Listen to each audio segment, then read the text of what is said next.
হঠাৎ করে তাদের রিলেশনের মাঝে একজন তৃতীয় ব্যক্তি পা রাখে, তার নাম ছিল আরিয়ান। আর আরিয়ান ছিল সিজন 1-এর প্লেয়ার, তার কাছে ভালো ভালো কালেকশন সবই ছিল।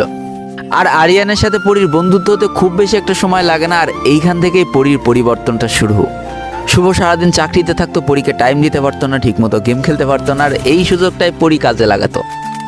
পরী সবসময় আরিয়ানের সাথে গেম খেলা শুরু করে আর ক্লোজ হতে শুরু করে। আর এই ব্যাপারটা হঠাৎ করেই শুভ একদিন জেনে যায়।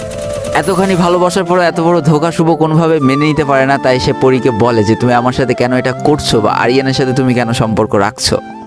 সেদিন পরীর উত্তরটা ছিল একেবারে থমকে যাওয়ার মতো। পরী বলে উঠেছিল, আমার জীবন আমি কিভাবে কাটাবো তার কৈফিয়ত কি আমি তোমার কাছে দিব?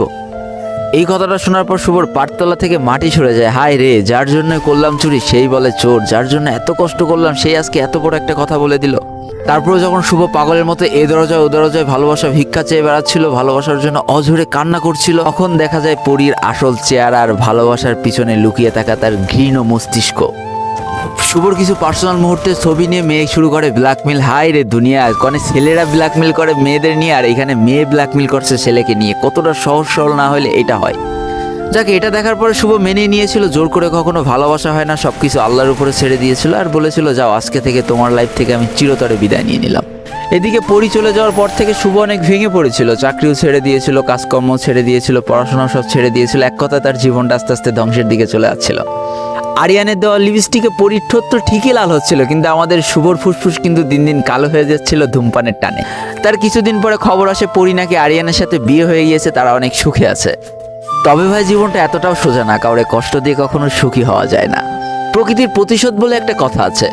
লোকের মুখে শোনা যায় প্রকৃতি সাময়িকভাবে ছাড় দিলেও কখনো ছেড়ে দেয় না।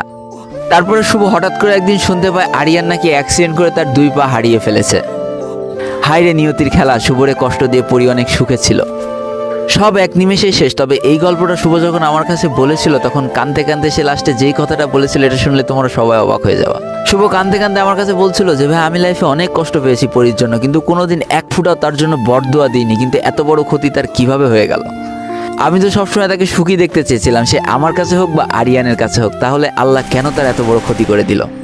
যাক, ওই দিন শুভকে সান্ত্বনা দেওয়ার মতো কোনো ভাষা আমার কাছে ছিল না। তবে আজকে ভিডিওর মাধ্যমে শুভকে একটা ছোট্ট কথা বলি।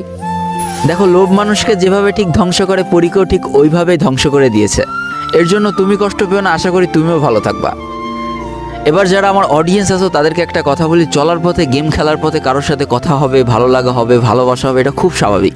তবে একটা জিনিস মাথায় রেখো, জীবনে জীবন সঙ্গিনী খুব ভেবে চিন্তে বাছাই করবা, না হলে এক চান্সে নিজের জীবনটা কিন্তু নরক হয়ে যাবে।